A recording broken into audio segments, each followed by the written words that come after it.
Steve Moore, chief economist at FreedomWorks and also former Trump economic advisor. Great to talk with you today. My first question for you has to do with what went wrong and why did Signature here in New York do something similar, or did they?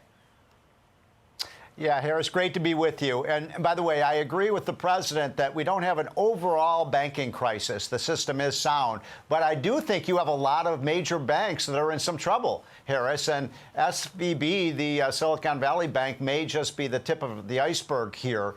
And I think it's important for people to understand how this potential banking crisis happen.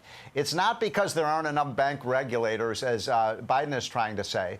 It's because of the massive inflation and the trillions and trillions of dollars of borrowing that the federal government has done that has put our financial system, Harris, in great jeopardy, in great peril. You can't just keep doing this month after month after month, year after year, borrowing trillions and trillions of dollars. And so what happened because of the Biden spending and debt policies is that not only did inflation go up, but interest rates have gone up, Harris. As you know, the Fed has had to raise interest rate 8 or 9 times, and they're talking about more interest rate increases to come. And that's caused a lot of financial problems for these big banks as the interest rates go up. So that's really interesting. I was just reading recently about how people are pulling out of, you put $5,000 down on a house and you think you want to buy it.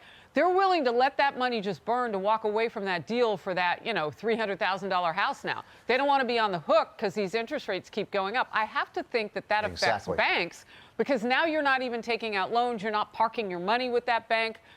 Oh, we get it. Right. How about this part? So that, yeah. Go ahead. So that's a great point. Sorry, you were exactly right about that. But that's kind of separate from this particular crisis, which is the rising interest rates that are impacting the bottom line of the banks. But then you have the parallel problem, and you're exactly right, Harris, that we've got $1 trillion of consumer debt out there. You've got trillions of additional dollars of mortgage debt. And with those higher interest rates, people are going to have a hard time making those payments, and that puts the banks at risk as well. Wow. Reports that Silicon Valley Bank gave out company-wide bonuses just hours before it collapsed and had some backwards priorities even before the failure. Here's a quote. While Silicon Valley Bank collapsed, top executive pushed woke programs, the exec in question, ahead of risk management. The irony is real here. Business founders and lawmakers alike are going after the bank. Let's watch real quick. I feel bad for all these people that lost all their money in this woke bank. Who knows whether the Justice Department would go after them. They're a woke company, so I guess not. And they'll probably get away with it. We see now coming out that they were one of the most woke banks in their quest for the ESG type policy and investing. This could be a trend, and there are consequences for bad Democrat policy. So wait a minute, Steve. Let me paint the picture here. Grab your keys, grab your files. By the way, you get a check, you get a check, you get a check, and we're going to talk woke out the door. I mean, that's crazy town.